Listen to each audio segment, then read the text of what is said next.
Napakahalaga ng tamang paraan para sa paglilipat ng bagong feeds para sa ating alagang mga rabbit para hindi sila magtae o magkadayariya. At ang tamang paraan para sa paglilipat ng bagong feeds na pinapakain sa kanila ay 7 araw. At sa 7 araw na iyon, unti-unti nating binabago ang kanilang pagkain. Pero paano kung konti na lang yung natira at hindi available sa lugar mo ang feeds na pinapakain? O kaya ay nagpabili ka ng feeds pero iba naman ang nabiling brand. Ano ang pwede mong gawin? Kaya ang goal natin sa video na ito ay magpalit ng bagong feed sa loob ng 3 araw nang hindi nagtatae ang ating alagang rabbit. Tara, samahan nyo ko sa goal nating ito.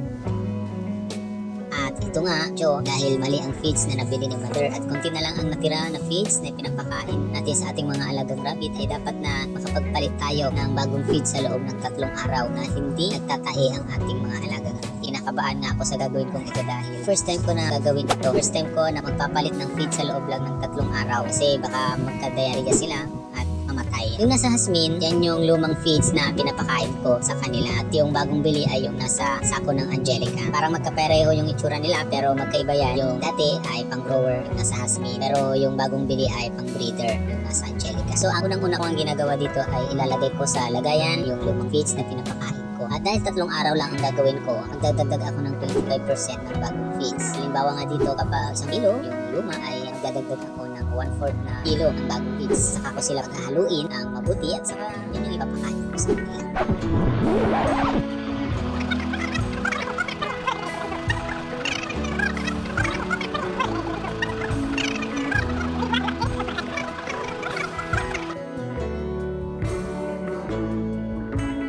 At yan nga, nagpapakain na ako sa kanila.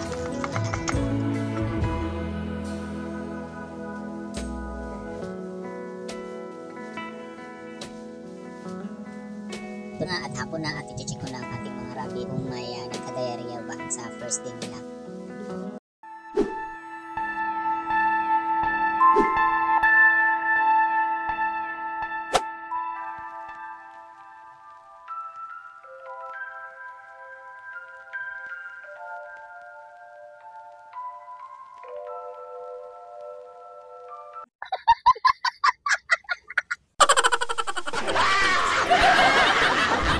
Buti na lang malusog at walang nagtae sa ating mga alagang rabbit.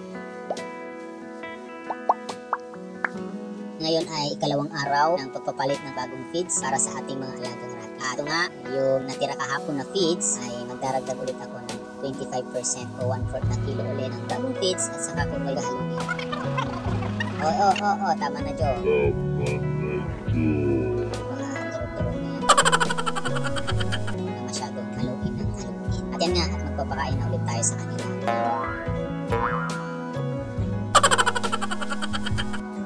Lumipas nga ulit ang buong araw at ito na hapon na mag-check ulit tayo para makita kung may nagtataiba sa ating mga alaga. Eh mas kinakabahan ako dito, Joe, sa second day at third day kasi sa research ito daw sa mga araw na ito lumalabas yung mga sinyalis ng pagkatae o pagkadayariya. At nakahinga nga ako ng aluwag at wala akong nakitang nagkadayariya sa ating mga alagang rabbit.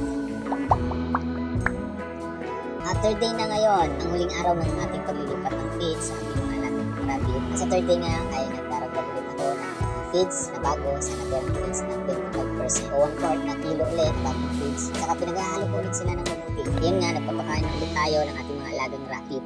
At ito nga, at lumipas na naman ang 1 araw at sobrang excited na akong i-check ulit ang ating mga rabbit. At ito nga, nang chinek ko sila, biglang ito yung sumambulat sa akin.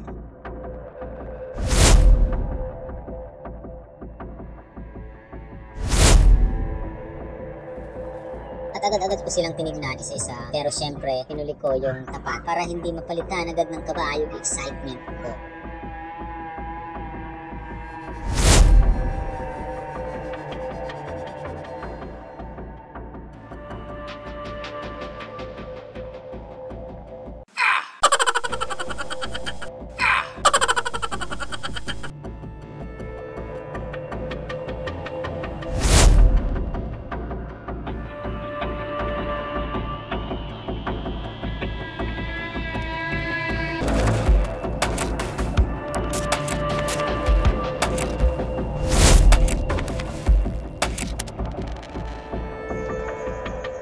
Ano to?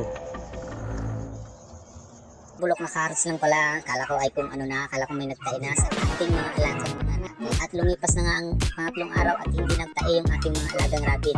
At sa pang-apat na araw ay hindi na nagtae yung ating mga alagang rabbit. Kaya successful yung paglilipat natin ng feeds sa 3 araw. Kaya ang feeds na ito ay gagamitin natin, makain natin hanggang sa maubos ulit nila.